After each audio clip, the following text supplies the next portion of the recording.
Hello people, welcome back to our channel Shweta Jadhav 03.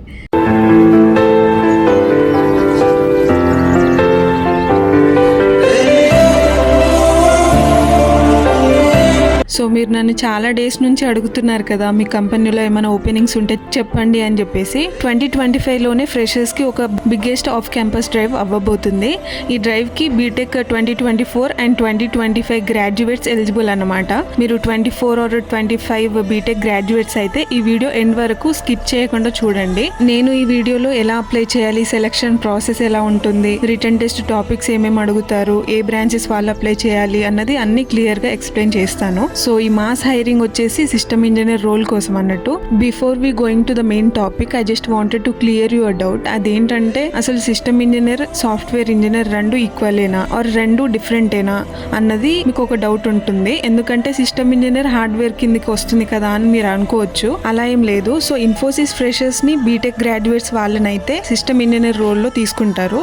Diploma or degree graduates ని అయితే system associate రోల్లో తీసుకుంటారు అన్నట్టు. సో సిస్టమ్ ఇంజనీర్ అంటే హార్డ్వేర్ సైడ్ అని ఏమి ఉండదు. వన్స్ మీరు షార్ట్ లిస్ట్ అయ్యాక depends on their requirement SAP side or testing side or Java, DBMS, Python ఇలా డిఫరెంట్ వాటి మీద ట్రైన్ చేస్తారు. సో ఐ హోప్ రోల్ మీద అయితే మీకు ఒక క్లారిటీ అయితే వచ్చింది అనుకుంటున్నా ఇప్పుడు. అండ్ మూవింగ్ ఆన్, ఈ hiring only for freshers. So మీరు 2024 అండ్ 2025 గ్రాడ్యుయేట్స్ అయితేనే అప్లై చేసుకోండి. అండ్ ఈ రోల్ కి క్వాలిఫికేషన్ వచ్చేసి BE BTech or ME MTech చేసిన వాళ్ళు అప్లై చేసుకోవచ్చు. అండ్ ఎంసీఏ వాళ్ళు కూడా అప్లై చేసుకోవచ్చు. అండ్ బ్రాంచెస్ వచ్చేసి CSE, IT, triple EC, mechanical, chemical, aerospace వాళ్ళు అప్లై చేసుకోవచ్చు. బట్ సివిల్ బ్రాంచ్ వాళ్ళకి ఎలిజిబుల్ కాదు. ఎక్సెప్ట్ సివిల్ బ్రాంచ్, మిగతా బ్రాంచెస్ వాళ్ళందరూ అప్లై చేసుకోవచ్చు. అండ్ పర్సంటేజ్ క్రైటీరియా కూడా మెన్షన్ చేశారు. 10th, 12th or diploma graduation లో మినిమం 60% అయితే ఉండాలి. సెలక్షన్ ప్రాసెస్ వచ్చేసి 3 rounds ఉంటాయి. అండ్ ఆబ్వియస్లీ సెలక్షన్ ప్రాసెస్ వచ్చేసి రౌండ్ వైజ్ సెలక్షన్ ఉంటుంది. అంటే మీరు ఫస్ట్ రౌండ్ క్లియర్ చేస్తేనే సెకండ్ అండ్ థర్డ్ రౌండ్ కి వెళ్ళగలుగుతారు. సో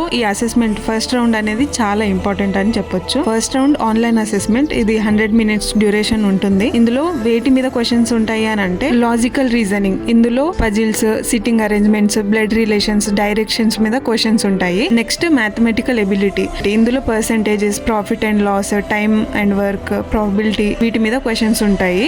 అండ్ వర్బల్ ఎబిలిటీలో English grammar, reading comprehensive, synonyms వీటి మీద క్వశ్చన్స్ ఉంటాయి. ఇంకా సూడో కోడ్స్ ఉంటాయి, న్యూమెరికల్ పజిల్స్ మీద క్వశ్చన్స్ ఉంటాయి. సూడో కోడ్ ఎలా వస్తాయి అని మీకు కొంచెం డౌట్ ఉండొచ్చు. అందుకని నేను ప్రీవియస్ వి సూడో కోడ్స్ వి అవి అన్ని కలెక్ట్ చేసి ఇక్కడ డిస్ప్లే చేస్తున్నాను. ఫర్ ఎగ్జాంపుల్ లాగా తీసుకోండి. ఇలాంటి సూడో కోడ్ క్వశ్చన్స్ అనేది ఉంటాయి ఎగ్జామ్ లో. ఇంకా ఆన్లైన్ లో చాలా వెబ్సైట్స్ ఉంటాయి కదా, వాటిలో ఆప్టిట్యూడ్, రీజనింగ్, సూడో కోడ్స్ ఇలాంటివి అన్ని ప్రాక్టీస్ చేసుకోండి. మీరు ఈ రౌండ్ 1 ఆన్లైన్ అసెస్మెంట్ క్లియర్ చేస్తేనే ఆ తర్వాత టెక్నికల్ అండ్ హెచ్ఆర్ రౌండ్ ఉంటుంది.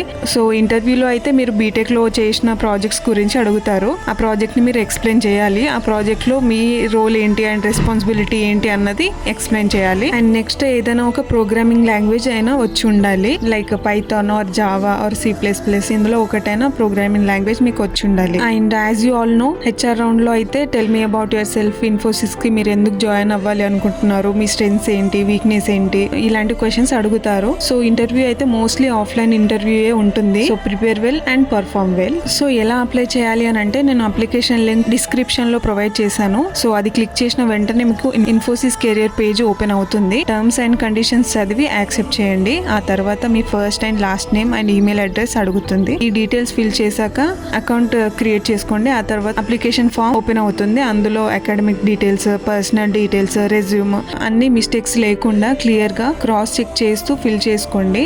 ఆ తర్వాత ఇంకా డీటెయిల్స్ అని ఫిల్ చేసి సబ్మిట్ చేయండి. ఈమెయిల్ ఐడి కరెక్ట్ గా ఇవ్వండి. బికాస్ అప్లికేషన్ సబ్మిట్ చేశాక మీకు కన్ఫర్మేషన్ ఈమెయిల్ వస్తుంది. ఆర్ ఫర్దర్ కమ్యూనికేషన్ ఏమున్నా ఆ ఈమెయిల్ కే వస్తుంది కాబట్టి so make sure email ID correct గా ఉండేలాగా చూసుకోండి. And as soon as possible apply చేసుకోండి. Because as you all know there is huge competition. So last minute submission అంటే ఆ టైంలో పేజ్ ఓపెన్ అవ్వచ్చు, అవ్వకపోవచ్చు. So be an early applicant. So I hope మీకు ఈ వీడియో హెల్ప్ఫుల్ అని అనుకుంటున్నాను. మీకు కూడా అలా అనిపిస్తే ఈ వీడియోకి లైక్ చేయండి. మీకు తెలిసిన వాళ్ళు ఎవరైనా 2024 ఆర్ 2025 గ్రాడ్యుయేట్స్ ఎవరైనా ఉంటే ఈ వీడియో వాళ్ళకి షేర్ చేయండి. సో దట్ వాళ్ళకి కూడా మీరు హెల్ప్ చేసిన వాళ్ళు అవుతారు. ఇలాంటి ఇంకా జాబ్ అప్డేట్స్ కోసం మన ఛానల్ ని సబ్స్క్రైబ్ చేసుకోవడం మర్చిపోకండి. ఇంకో వీడియోతో ఇంకా జాబ్ అప్డేట్స్ తో మీ ముందుంటా. Until then bye by.